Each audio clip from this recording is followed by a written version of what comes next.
Pera, o papo já vai começar, mas antes a gente quer que você se inscreva no canal, curta e comenta. E manda pros amigos também. Valeu? Agora olha o baita papo que o Bruno Stefani vai começar.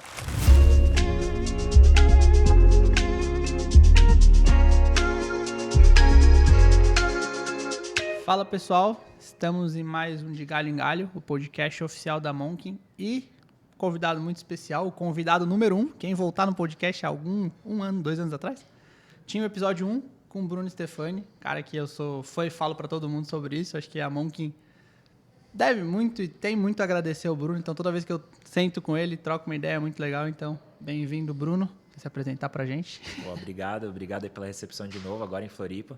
Prazer voltar.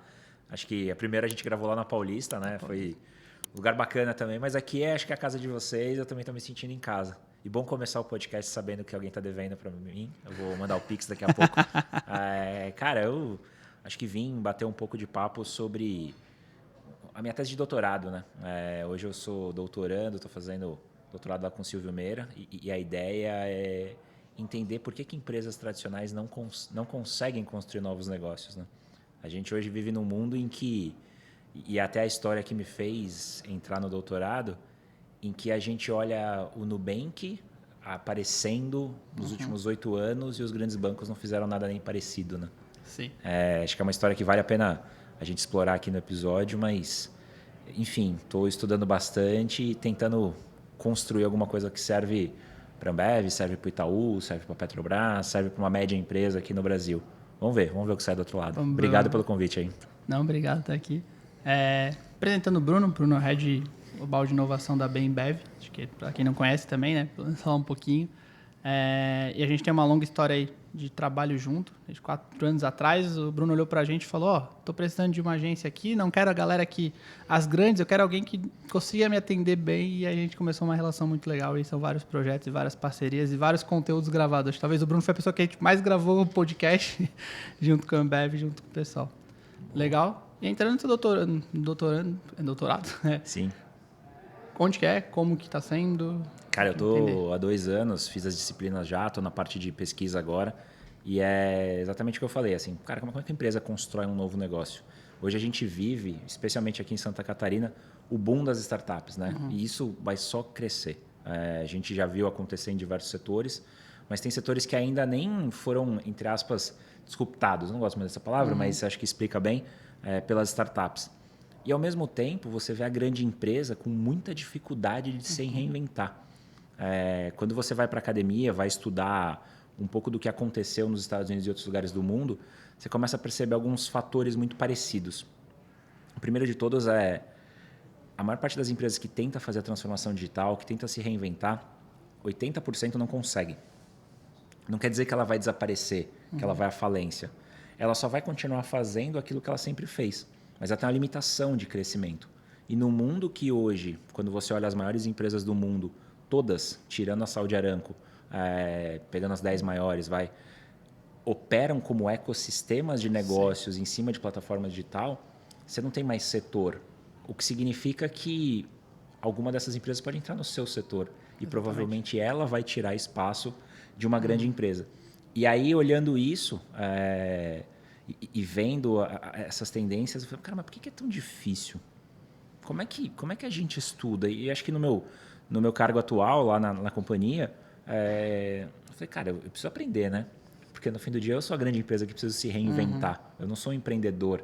E eu acho que tem sido muito bom, assim, somar um pouco do dia a dia com a teoria para, de fato, tentar propor alguma coisa. Não existe um playbook para toda e qualquer empresa, mas eu acho que a gente começa a olhar similaridades e começar a propor, pelo menos por setor, como que cada empresa pode se reinventar. Pelo menos boas práticas e por onde começar, talvez. E aí a gente começou ali no doutorado, eu estou sendo orientado pelo Silvio Meira, não sei quantos aqui conhecem, mas Silvio Meira, para mim, a melhor mente de inovação do Brasil há muito tempo. Ele tem a tendência de falar dos assuntos antes deles acontecerem e depois de alguns anos acontece e fala, nossa, era só ter escutado. Bem, verdade, estou um pouco atrasado no doutorado, então estou aqui correndo atrás. Mas a ideia foi entender, mas por que isso que eu estou falando de as empresas tradicionais realmente não conseguem construir novos negócios? E o que a gente constatou é que sim. E basicamente, pelo que a gente chama ali de um excesso, uma falta e um ataque. A maior parte das empresas tem um excesso de governança absurdo. Tudo precisa ser alinhado, passar por N comitês. Você tem uma baixa autonomia de todas as pessoas. E as pessoas muito de cima têm medo dessa inovação e de uma coisa nova porque é um risco, né? Exato. Isso eu senti muito nos papos que eu tive com as corporates e batendo papo. Todas falaram exatamente isso. Não, o pessoal de cima olha para baixo, uma coisa nova. Não. Isso aqui já acontece há um tempo, não mexe nas minhas gavetas. Exato. Tem aquela natural medo da mudança. Isso acontece com certa frequência, infelizmente. Tem um segundo ponto que é a falta de estratégia contínua de inovação. Tem poucas empresas que dão tempo para uma startup maturar, que realmente investe dinheiro consistentemente, que entende que inovação é um portfólio de iniciativas onde poucas vão dar certo. Aquelas que não dão certo normalmente são aprendizados para as próximas, mas aquilo que dá certo realmente paga a conta de tudo que deu errado. A cabeça de um investidor de startup ou de uma grande empresa deveria ser muito parecido. Eu faço muitas apostas confiando na matemática. Então, isso acontece. Cara, quando você não tem estratégia contínua de inovação, é muito parecido com regar a planta. Se você não faz todo dia, a planta vai morrer. Não adianta virar e falar, reguei 2 dias e esqueci 5. Não funciona. E não adianta um regar a planta e os outros estão jogando sal, né? Exato. Tem que ser um movimento coordenado de grande empresa. E eu acho que falta muito essa dinâmica. Dinheiro para inovação normalmente em grande empresa aparece quando a empresa está muito bem e desaparece quando a empresa está mal. Talvez seja a primeira linha. Todo mundo vai falar, não, mas para agora não, vamos focar no curto prazo, não dá. Só que você está comprometendo o médio e longo prazo, né? Talvez essa conta seja muito cara. Pensam muito como custo ainda, né? Pouco investimento. Estava em contato com uma grande corporação para fazer um plano de reputação forte, assim, em cima de inovação, usando startups, isso no final do ano. No começo do ano estava fechado, tudo certo. No começo do ano as vendas diminuíram. Não, agora segura um pouco isso aí, porque acho que tem que focar um pouco mais no core business aqui. Então, acho que isso é um exemplo prático do que aconteceu e acontece. Exato. E aí, acho que o terceiro fator que a gente identificou é o executivo, esse mesmo que você falou que tem medo, ele precisa autorizar o ataque de margens. Ele precisa autorizar que o novo negócio, que a startup ataque o negócio principal. E é bom que isso seja feito dentro de casa. Porque senão alguém vai fazer fora. E aí você está perdendo o market share, você está perdendo a receita, você está perdendo o lucro. Então, esse executivo ele não autoriza porque os incentivos são muito alinhados ao curto prazo. E aí, voltando à história lá do começo do podcast, né? Pensa na história do Nubank. Você, em 2013, teve um colombiano que chegou no Brasil e, cara, eu nem sei se ele sabia falar português. Mas ele identificou um problema, construiu uma solução, viu que essa solução resolvia um problema. Isso muitas vezes é importante e às vezes os empreendedores esquecem. Porque às vezes as pessoas querem só criar a solução, mas não checa se resolve. Olhou que essa solução podia ser uma empresa. Cara, em 8 anos, ele foi avaliado como o banco mais valioso da América Latina em algum momento. Só que essa história por si só ela é muito legal, mas a história de por que os grandes bancos não fizeram nada nem parecido é muito doida. Sim. Imagina que qualquer grande banco no Brasil tem tecnologia, marca, tem canal de distribuição, tem até o cliente ali já. E tem um cliente insatisfeito muitas vezes. Muitas vezes. E não consegue fazer. Você fala, mas por quê? E aí é fácil, né, de você entender. É porque em algum lugar, na liderança, alguém optou por continuar do jeito que estava e não, entre muitas aspas, perder tempo construindo uma jornada diferente, um produto diferente. Então, isso faz com que as empresas fiquem muito engessadas. E você não tem mais opção, né? Eu sempre falo com as pessoas com quem eu converso ou que de alguma forma eu dou mentoria. Cara, se você precisa convencer a empresa que você está sobre inovação, não perde nem seu tempo, vai embora, pede demissão. Assim, porque não tem futuro. Sim. Pode durar mais 1, 2 anos, mas assim, não fica mais tempo lá. É uma empresa que não vai crescer. E aí você entra num risco muito grande para a sua carreira, entendeu? Acho que tem... E hoje, ainda mais, você tem muita coisa legal. Sim, o mercado tá muito sexy, né? Ainda Tá. E a gente quebrou alguns paradigmas de ter segunda, terceira carreira. Hoje eu mesmo, cara, eu faço advisor de algumas empresas, eu dou aula, putz, eu faço algumas palestras. Eu acho bom, entendeu? E acho que é bom para mim e é bom para a empresa que eu tô. E muito bom para o mercado também, né? Também. Tem um cara que está vivendo no dia a dia. Eu estudei numa universidade federal. Cara, se eu tivesse um professor de mercado ali, acho que seria completamente... Eu teria dado uns hacks de vida muito maior. Então, ter alguém no mercado ali é muito bom. Você antecipa o futuro, né? Você tem alguém ali que já olhou para frente, já viu e fala, garoto, vai por cá. Não vai por aqui não, que eu já tentei 5 vezes, quebrei a cara. Então, assim, eu vou salvar o seu tempo. E é uma história legal, acho que eu não contei para qualquer gente. Eu fui convidado para dar aula numa graduação, né? Falei, não, você está no mercado, eu quero entender. E é muito legal, porque começa a trocar ideia, eu falo as coisas reais, dentro da teoria. Estava falando de marketing 4.0 ontem. Eu puxo o que aconteceu no dia a dia com essa transição do marketing 1.0, que era compre Fusca, o marketing 2.0, que é o cliente no foco, não mais o produto. Depois a gente começa a pensar em valores. E aí, eu até, falando com a galera da mão, eu voltei a estudar para explicar e fez muito sentido no meu dia a dia. E o aluno gostou muito também. Ele falou, nossa, isso aqui que legal, a Ambev faz isso. Total. Cara, ano passado, eu fui dar minha primeira aula, assim. E eu não sou muito fã de PPT, né? Eu sei. Eu sou meio ruim, inclusive. E eu tive que fazer um PPT. Porque é uma aula de 4 horas, né? Não dá para segurar sentar 4 e trocar horas uma ideia. no blá, assim, online e tal. Se fosse num bar, eu conseguiria.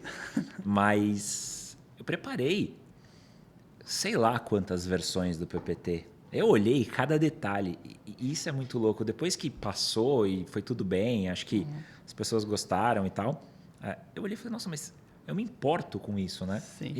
E o mais maluco, eu estava até falando com a minha mulher, eu falei, cara, qualquer coisa errada que eu fale ali na aula vai impactar a vida das pessoas. Vai virar regra. Aí eu fiquei pensando, poxa, mas o meu trabalho também. Mas eu acabei não tendo, acho que talvez o mesmo preciosismo do que o que eu tive dando aula, assim. Legal. É muito, sei lá, eu acho que é muito muito diferente para mim. Não Legal, tem certo ou legal. errado, melhor ou pior, mas sei lá, eu levei muito mais a sério. Tem uma história legal. Eu fui convidado para palestrar e normalmente as universidades chamam, porque a Monk tem muito universitário, é uma empresa legal aqui em Floripa. E aí uma empresa júnior me ligou, um núcleo de empresa júnior me ligou e falou, Edu, a gente quer que você venha falar de cultura. Eu falei, cara, eu nunca falei de cultura na minha vida. Eu sempre falei de marketing, falei de comunicação, falei de produção, falei de conteúdo, inovação um pouco. Mas de cultura eu nunca falei. E aí eu falei, beleza, aceito, não vou negar, acho que não é tão difícil. Comecei a estudar, comecei a ler. Cara, foi uma mudança assim na minha cabeça sobre cultura e ver como a gente fazia cultura de uma forma certa, mesmo sem técnica. E eu comecei a estudar aquilo, me entreguei, comecei a escrever, anotar, fiz... Talvez no trabalho eu nunca fiz isso com essa vontade toda e com essa preocupação, acho que faz sentido. E tinha a ver com o trabalho tempo, porque eu estava falando da cultura da Monk. Sim. E foi sensacional, assim, eu acabei a palestra de cultura, uma galera mandando processo seletivo, quero trabalhar na Monk, muito legal isso. E a gente começou a fazer muitas coisas, né? Sei lá, a cultura tem muito a ver com feedback, tem muito a ver com avaliação de desempenho. E isso, às vezes, a gente... Não, isso é uma coisa... Não, isso está totalmente ligado. A pessoa quer que se preocupe. E a gente trouxe até para o dia a dia da Monk, após ser convidado, para falar. E no final das contas, o quê? Talvez eu entendo mais de cultura, porque eu vivo isso muito desde o começo, do que de marketing. Talvez o marketing mudou, vídeos mudou, a Monk cuidava de produção, sei lá, de uma empresa pequena, agora estamos com empresas maiores. Mas a cultura sempre continuou. Sim. Então, foi em cima de um estudo, de um convite também, que eu comecei a aprender um pouco mais. E tem um ponto legal de dar aula para graduação, né? Daquelas pessoas que têm 18 a 20 e poucos anos. Você consegue checar ali em tempo real quão velho você tá, né? Porque as coisas que você fala muitas vezes reverbera na cabeça de todo mundo e fala, mas do que ele tá Esse falando? cara tá falando. Tipo assim, coisas básicas, sei lá. Você pode virar e falar, putz, eu vou te adicionar no Facebook. Facebook, professor? Assim, não é nem Instagram mais, assim. É TikTok, ou sei lá o quê, entendeu? Então, você fala, cara, você se atualiza. Você consegue ter o espírito do tempo ali dentro da sala de aula, nas suas expressões, nos seus exemplos. E, cara, querendo ou não, hoje eu tô com 39 anos. Tem coisas que eu vivi, que eu lembro bem, e que tem pessoas que eu convivo hoje que não eram nem nascidas quando eu vivi o que eu vivi. Sei lá, você falar de Orkut, ICQ. Cara, eu lembro. ICQ eu não peguei. Viu? ICQ eu lembro de eu usando. E sei lá se você era nascido. Eu acho que eu era, mas eu acho que não tinha capacidade para... Mas não usou ainda. Você fala, cara, é muito assim, é muito interessante. E por que eu acho isso muito legal também no contexto das empresas? Acho que pela primeira vez hoje, a gente tem 3, 4 gerações trabalhando na mesma empresa. Olha a loucura disso, assim. Você pode ter 4 gerações no mesmo projeto, discutindo coisas diferentes. Isso é muito bom. Mas dá um caos. E é aquela discussão, quem criou, sei lá, quem criou a Apple, quem criou a Microsoft, quem criou os aplicativos de hoje, não tiveram vivência na infância com a tecnologia, né? Exato. Imagina o que vai ser criado a partir de agora com a criança que com 2 anos já está com um tablet na mão, já sabe desbloquear, já sabe entrar no YouTube para ver o vídeo que ela quer. Isso eu acho que vai ser muito doido. E aí vai entrar, aí mistura com Web 3.0, inteligência artificial, então a gente vai ter um avanço tecnológico, aquela curva de tecnologia, preço baixo com uma aceleração gigante que Total. é muito legal. Total. E é muito louco a percepção de tecnologia, né? O que é tecnologia? Tem um amigo que fala, cara, tecnologia é o que existe depois que você nasceu. O que tem antes não é tecnologia. É verdade. Tipo, é com coisas normais, assim. É o que ele fala, qual que é a diferença de uma TV e uma tampa de privada? Tipo, a TV você foi vendo evoluída, a tampa de privada tá igual lá. Tá igual Mas lá. as duas, entre aspas, poderiam ser tecnologia. E isso é muito doido, assim, porque a gente está acostumado com o mundo daquele jeito e vê só a evolução. E tudo que vai, de uma certa forma, evoluindo, você entende como tecnologia. E tá tudo no mesmo barco, até voltando ali para falar de web 4, de marketing 4.0. Antes era muito o digital e o tradicional. Hoje está tudo junto. Você está competindo com um anúncio que vai estar no banco do Uber. Você está competindo com um anúncio que vai estar no Airbnb. Então, hoje não tem mais a divisão, sabe? Não é mais a segunda tela, não é mais a terceira tela. Agora está vivendo ali no dia a dia. Virou no celular. Perder um celular hoje é pior do que perder a roupa, talvez. Total. Não, sei lá, acho que se eu perder meu celular eu não consigo pagar o almoço, eu não peço Uber. Não consegue voltar para São Paulo. Eu não pego, eu não tenho passagem aérea, eu não consigo sair daqui. Assim, você fala, cara, ele te paralisa de uma certa forma, porque até inconscientemente você foi criando uma dependência tão grande, tudo foi entrando lá dentro. Sei lá, de novo, né, exemplos de velho. Antes eu saía com chave do carro, carteira, documentos, não sei o quê. Chave de casa. Hoje é só o celular. Só o celular. Não preciso mais nada. Assim, consigo fazer qualquer coisa. Eu consigo sair de São Paulo na minha casa, vir até aqui gravar podcast e voltar só com o celular. É verdade. E Sim. um carregador, né? E um carregador. Meu iPhone tá velhinho. Mas ontem no celular eu pensei muito. Eu estava em São Paulo, uns amigos meus para visitar uns apartamentos, que eles estão se mudando. E aí eu fui. Quando eu cheguei no apartamento, tá com a bateria do meu celular. Eu tive que voltar a carregar, porque ou eu tinha que ligar para eles, eu tinha que gravar. Eles não iam confiar na minha palavra, eles queriam ver. Então, até nisso, sabe? É aquela questão, não, vai lá e vê para mim. Vê, mas eu quero você ver para me ligar, para mostrar o apartamento e tocar ficha. Então. Exato. Acho que por isso também no passado teve aquela tentativa de metaverso, né? Que tem uma série de motivos, assim, que eu acho que alguns tentaram emplacar. Eu confesso que desde o começo eu era meio... Sério? Meio pé atrás, assim. Eu acho que o digital ele democratiza muita coisa, né? Eu lembro de uma palestra que eu vi no South by Southwest, que agora quem está ouvindo o podcast na semana que saiu provavelmente está começando lá o South by. Verdade. E o head da NBA lá nos Estados Unidos, ele estava explicando sobre como é que ele estava pensando em escalar a NBA para o mundo. Qual que era a ideia? Ele virou e falou, cara, a gente tem mais ou menos 200, 300 assentos na beira da quadra. Aquele assento que é incrível, assim, que você está, tipo, conversando com o LeBron James, literalmente. Só que custa fortuna. Eu não faço nem ideia de quanto custa o ingresso daquele. Ele falou, essa é a melhor experiência que eu posso dar para o meu fã. O fã mesmo, que gosta do basquete, que está em contato com o jogador, que sabe todos os números, que compra produto, que vai nos jogos. Agora, isso é muito limitado. Como é que eu posso, por exemplo, colocar câmeras em volta da quadra e você, num óculos VR, no sofá da sua casa em Xangai, pode assistir na beira da quadra? E se a gente for até além, pensando em conteúdo, eu posso fazer uma associação com os jogadores, onde, sei lá, num jogo ou outro ele fala o seu nome. Tipo, e aí, Eduardo, tá em Xangai, tá gostando do jogo e tal? Sim, é a mesma coisa? É óbvio que não. Mas democratiza algo que provavelmente a pessoa que comprou o óculos e assina ali o NBA Game Pass nunca teria, porque o ingresso é muito caro. Então, você você dá acesso. Isso é muito legal. Sim. Mas é o meio do caminho, né? Entre o que a gente vive hoje e o que a gente pensava para metaverso. Assim. Mas você acha que os games não estão muito no metaverso, por exemplo? Sim. O meu irmão, ele prefere 1000 vezes comprar uma skin pro game do que uma camiseta para ele. Total. Eu acho que sim. Mas eu acho que ainda tem um tempo para chegar em escala, assim. Eu acho que tem nichos. Por isso que o conceito ele acabou sendo estranho para mim. Porque dependendo de como você mostra, você fala, nossa, mas isso já existe. Por exemplo, no mundo de games.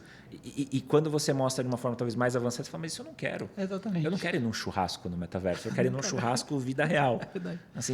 Assim, e quando eu quero jogar videogame, eu quero videogame. Do jeito que eu tenho ali, eu tô adorando, entendeu? Acho que tem algumas evoluções. Mas acho que é um pouco do espírito do tempo. E é aquela coisa, né? Você vai testando. As startups, as empresas de tecnologia, elas vão rodando ali o portfólio. É o que eu estava falando antes, né? É uma série de coisas que você coloca no mercado, você faz suas apostas. O que eu acho que tem que tomar cuidado é não fazer apostas muito grandes, porque você precisa aprendendo conforme o experimento vai acontecendo e a partir daí você vai tomando decisão, né? Eu acho que quando a gente lembra da estrutura de grandes empresas, o exercício do planejamento ele é muito importante. Mas ter um plano de 1 ano, ter um plano de 5 anos, ele é totalmente inútil. Eu sempre brinco que março de 2020 ensinou pra gente que plano não serve para nada, né? Todo mundo ali rasgou o plano em março e falou, cara, preciso mudar tudo em velocidade de caos, aprender rápido e testar. Isso evoluiu muito a inovação, as áreas de inovação. A gente fala de inovação corporativa como se fosse algo de 10 anos. Tem empresa aqui em Santa Catarina, eu estava conversando com o Silvio antes de vir para cá, que assinou um contrato porque a área de inovação foi aberta há 2 meses atrás. Sim. E a gente vive isso o tempo todo, né? Que vocês são um case, já faz há alguns anos. Mas a galera que está começando agora, ou entrou alguém que vai começar a profissionalizar agora, ou tem uma pessoa só que está tocando inovação, não está pensando na empresa toda. Então é muito isso. E a gente conversou com o Denis aqui no podcast, é um cara de agência, mas muito voltado à inovação. Então ele está desde há muito tempo criando aquelas inovações de agência, sabe? Experiências diferentes. E ele falou, cara, a tecnologia já tem há muito tempo. O problema era a cabeça das pessoas. Exato. Então quando começou a pandemia, as pessoas falaram, opa, agora eu vou ter que usar um Skype. Mas o Skype já existe há um tempão, e por que eles não faziam reunião por lá? Exato. Já existia forma de se comunicar, só que a pessoa não usava. Então, a grande mudança foi a cabeça das pessoas. Né? É exatamente isso. Assim, é a mudança de comportamento. Né? Se a gente pegar 2 cases gigantescos, que são Uber e Airbnb. Cara, tem muita tecnologia por trás do Uber? Até tem. Mas é um negócio que você fala, nossa, é ciência de foguete? Não. Por que é um caso de sucesso? Porque o consumidor sentiu segurança na plataforma e topou entrar no carro de um estranho. É verdade. É um negócio que, assim, por toda a tecnologia do mundo, há 30 anos atrás, ninguém faria isso. Há 10 anos atrás, se eu oferecesse, Bruno, quer pegar uma carona com um estranho aqui que eu nem quer sei a balinha? Quem é. Quer a balinha? E às vezes até aceita a balinha, né? Você fala, não. Acho que esse é um ponto. O Airbnb é a mesma coisa. Você topa receber na sua casa uma pessoa que você não conhece por $200. Como assim, cara? Como pode, né? Pensando... Você confiou, você delegou toda a segurança para a tecnologia, para uma plataforma. Se ele está no Airbnb, eu vou receber. Tá bom, mas... mas porque os usuários iniciais foram super corajosos também, naquela curva da galera. Eu vou tentar, eu vou botar a mão, ver se tá gelada. Exato, e aí isso é incrível. Assim, é incrível a quantidade de coisas que a gente nos últimos anos, e de novo, a pandemia acelerou isso muito, a gente foi vivendo. Pega o conteúdo. 2019 a gente estava falando de vídeo de 30 segundos no Instagram, TikTok. 2020 parou tudo, vieram as lives de horas, que a gente estava em casa e, cara, vamos consumir. Comecinho de 2021 veio o áudio do Clubhouse. Sei lá, você fala, cara, em 3 anos a mídia foi mudando. Eu nem sei o que é agora. E aí eu gosto de dar o exemplo do podcast, que até as coisas voltam, né? A gente falou que o rádio ia morrer. O rádio voltou com um podcast com uma força absurda e todo mundo escuta. A gente estava gravando podcast. O rádio está aqui. Vocês estão escutando o rádio. Vocês estão no rádio, Só mudou o formato dele, mas é o que já tem talvez seja a comunicação mais antiga. A gente está fazendo isso aqui. Exato. E você tem o consumo de conteúdo nos momentos mais malucos possíveis. Eu não sei quem está escutando a gente, eu não sei vocês Como aqui. Como é que você está agora? Mas assim, tem alguém nesse exato momento escutando a gente lavando louça. É verdade. Você fala, É cara, muito legal.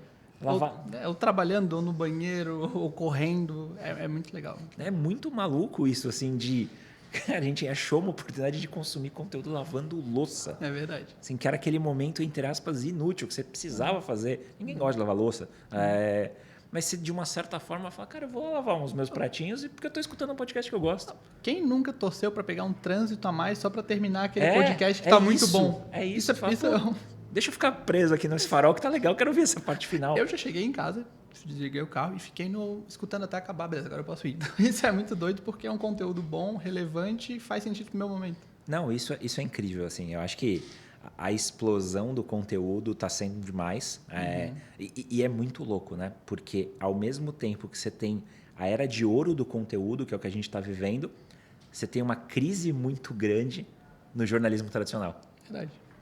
E você fala, cara, é quase que o preço do petróleo está na lua e as petrolíferas estão sofrendo. É óbvio que é um modelo de negócio. Uhum. Assim, É verdade. e é, ao mesmo tempo, interessante, porque aquele mesmo executivo que está na liderança da grande empresa, é humanamente impossível ele conseguir acompanhar as tecnologias emergentes, a mudança de comportamento do consumidor e a reinvenção de modelo de negócio. Uhum. Pô, dá dó de uma pessoa que precisa, de fato, todo dia estar antenada e tocar o dia a dia. E ter uma empresa ali, uma área para liderar. Assim, então, são tempos de muitas oportunidades. Esse é um pouco do que a gente tenta explorar lá no doutorado, lá na companhia. Mas, ao mesmo tempo, é muito interessante, né? Porque poder fazer muita coisa é bacana. E que cases legais de grandes empresas tradicionais que criaram novos negócios você tem, aqui ou fora? Vamos lá. Eu acho que... Bom, começar com o de casa, né? Acho que o Zé Delivery, para mim, não dá para abrir muito números, até porque eu não sei. Mas acho que se fosse um case assim como startup, estaria entre os maiores, se não o maior. E é interessante, né? Você ver o case do Zé, porque ele literalmente, quando começou, ele tirava pessoas do bar. Sim. Assim, eu vou vender cerveja para a pessoa em casa. Ou seja, ela não vai no bar. Ao mesmo tempo, isso contradiz todo o investimento de mídia que eu estava fazendo. Na visão do executivo, está errado. Mas se você genuinamente escuta o seu consumidor que está te falando, cara, eu quero beber em casa. Sim. É mais seguro, é mais barato, eu tenho muito entretenimento, o cara quer ficar aqui. Então, se você genuinamente escuta, eu acho que você consegue achar uma nova oportunidade. Sabia que o Zé Delivery, ontem eu recebi essa informação, o Zé Delivery é o maior ponto de venda, o maior vendedor, canal de vendas das praias do Rio de Janeiro. Tipo, eles ganham de todos os quiosques, somando todos, o maior é o Zé Delivery. Você está falando sério? Eu não sabia disso. Deram essa informação ontem, que é o maior... Seria o maior quiosque, seria o Zé Delivery. Assim, ele vende mais porque as pessoas vão pra praia e começam a pedir. Muito mais fácil. Não precisa carregar cerveja, leva só o cooler. Zé Delivery, traz aqui o gelo e... E faz sentido, assim, porque no fim do dia, se você for ver, o Zé ele não está nem vendendo cerveja, ele está criando um hábito, né? De você ter a segurança de que vai chegar num preço bom e gelado. A experiência de comprar cerveja no mercado ela é chata. É chato. Sim, e a hora que você tem ali a conveniência... Que não é uma conveniência. Que se você for ver, é simples, é prático e faz isso 5, 6 vezes. Quer dizer, da conveniência, que a gente brinca nos concorrentes da Delivery, é a loja de conveniência, né? Ah, sim. Que não sim. são uma conveniência. E nem tem preço. Exatamente. Aí você fala, cara, é um hábito que eu vou continuar tendo porque eu gostei, é seguro, é barato, é rápido, é gelado. Acabou, entendeu? Mas essa do... É o maior quiosque da Delivery. Cara, porque assim, vale a pena, entendeu? Tipo, você não precisa carregar. Eu posso ir para um churrasco e falar, nossa, eu tô chegando em 10 minutos. E o Zé Delivery já está inovando também. Vai sair novidade logo. Tem novidade, tô sabendo. E o que mais de grandes empresas? Cara, aí você me pegou. Deixa eu ver aqui. Eu tenho muito caso de empresa de tecnologia, né? Que a gente sempre brinca que a gente fala que é tecnologia por uma simplificação. Sei lá, eu sempre falo, cara, o que é a Amazon? A gente fala, de tecnologia, tá, mas pode ser varejista, logística, entretenimento, saúde, sei lá, dá para encaixar onde for. Música. Então, você você começa a ver uma criação muito grande nessas empresas que são ecossistemas de negócio. E um tempo atrás, talvez chamariam a Amazon, nossa, tá querendo fazer tudo, não vai dar certo em nada, quem não é especialista em nada. Hoje não, é muito claro que é um ecossistema que tudo roda ali comum. A pessoa paga o Prime, tem desconto, frete grátis na Amazon. É muito legal. Tem o caso da Nestlé também, né, do Vende Bolo, que assim, a Nestlé no fim do dia vende ingredientes, mas eu não sei fazer bolo. Mas a receita está na internet. Tá, mas eu não sei fazer. Eu vou queimar, entendeu? Vai ficar ruim. Assim, cara, como é que você faz um Zé Delivery do produto pronto com ingredientes da Nestlé? Então, eu acho que as empresas, principalmente as empresas tradicionais que vendem produtos, elas estão começando a pensar no serviço. Elas estão no B2C, a conveniência tem muito valor. No B2B, não. Isso é uma informação importante, assim, Entendi. Cara, o dono do estabelecimento comercial, ele quer preço. Entendi. Se ele tiver que pegar 1 hora de fila no supermercado porque ele vai economizar X mil reais para o estabelecimento dele, ele vai pegar essa fila. Sim. Assim, não tem essa de conveniência. A gente até topa pagar um pouquinho, não muito mais, mas um pouco mais pela conveniência.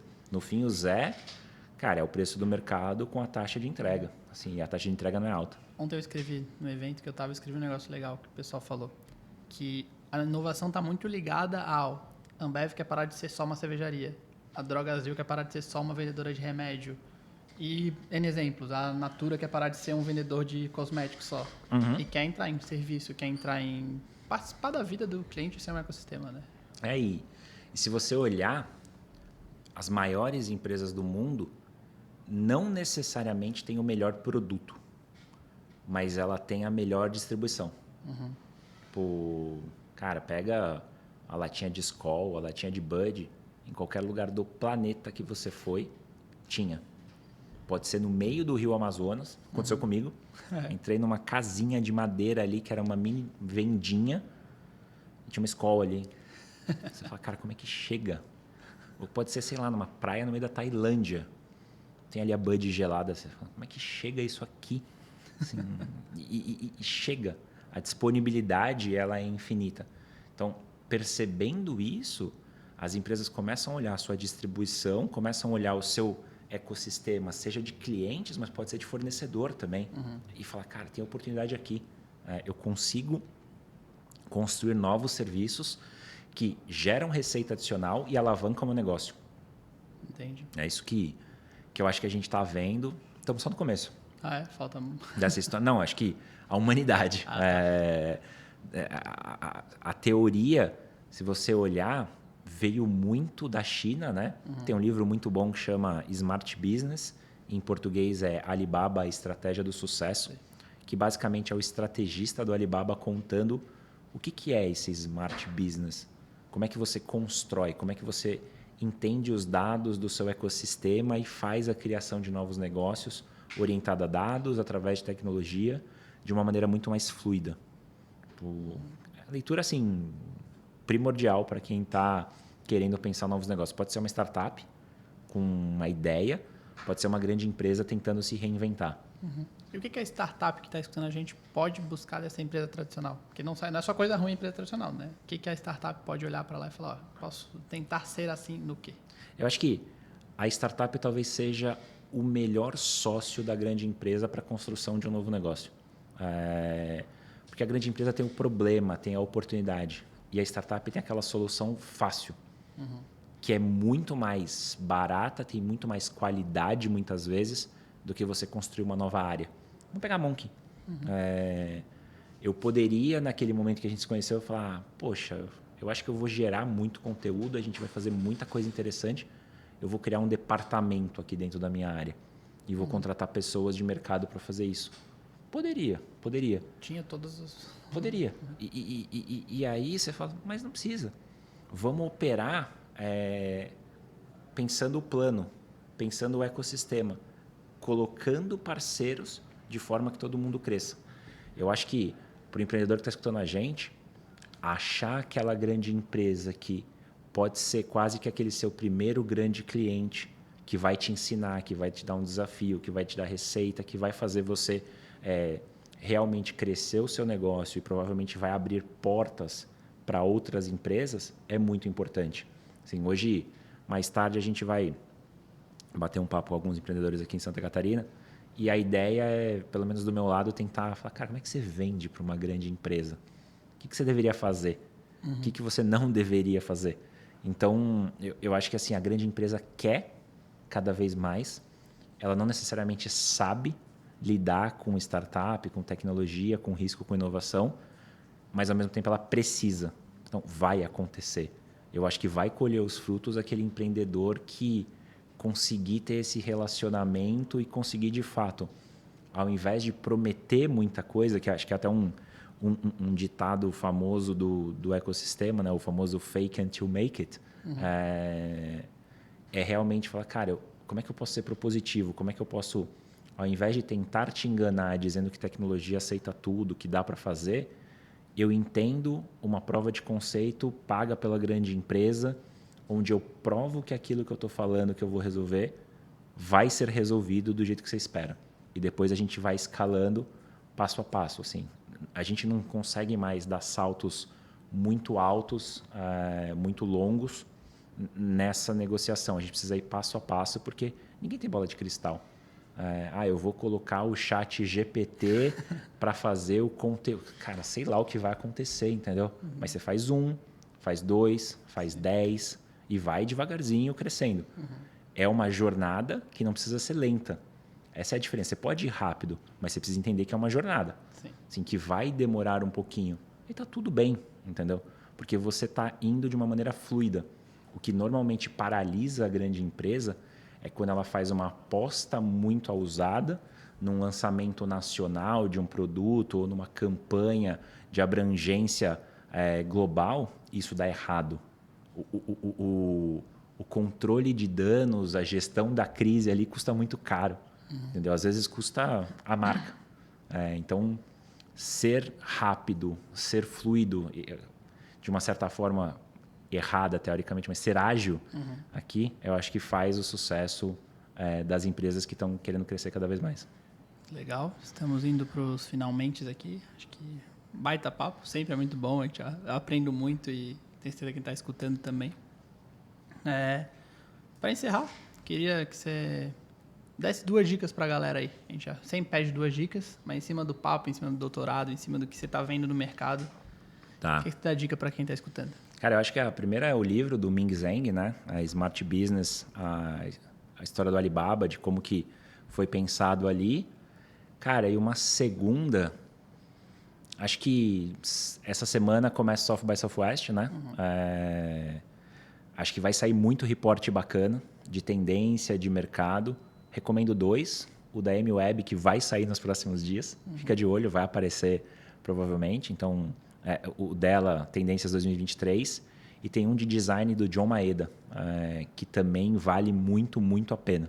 Então, acho que são 3 dicas aí. Boa. 2 meio parecidas, mas vale a pena. Assim. Acho que legal seria estar em Austin. Não vai dar por um motivo pessoal que eu estou, confesso, muito feliz. Meu segundo filho está chegando aí. Mas eu consigo acompanhar, né? Eu consigo acompanhar meio que a curadoria do que está acontecendo lá. Essa é a vantagem, né? Esse é o metaverso. Legal. Assim, você não precisa estar lá, você consegue colher o conteúdo. Vamos gerar um conteúdo depois sobre a curadoria? Bora. Chama mais alguém, a gente troca uma ideia e vai aqui pro de Galho em Galho. Agora o Bruno vai aparecer mais aqui. Boa. Não precisa me chamar muito para vir para Floripa, né? É fácil. É isso. Valeu, Bruno. Agradeço mesmo por tudo e por estar aqui mais uma vez. Aceitou o convite. A gente arrumou um espacinho na agenda, que é difícil, tá, galera? O Bruno vem em Floripa, todo mundo assim, que o Bruno tá aqui? Vum. Mas ele sempre aparece aqui. Aqui no Instituto da Monk ele sempre tá, pode ter certeza. Prazer. Então, brigadão, cara. Obrigado a vocês. Sucesso aí. Pra você também. Tamo junto. Um abraço. Valeu, galera. Foi mais um de Galho em Galho, podcast oficial da Monk. Fiquem ligados. E 10/10, os últimos 10 podcasts falando de ChatGPT em algum momento.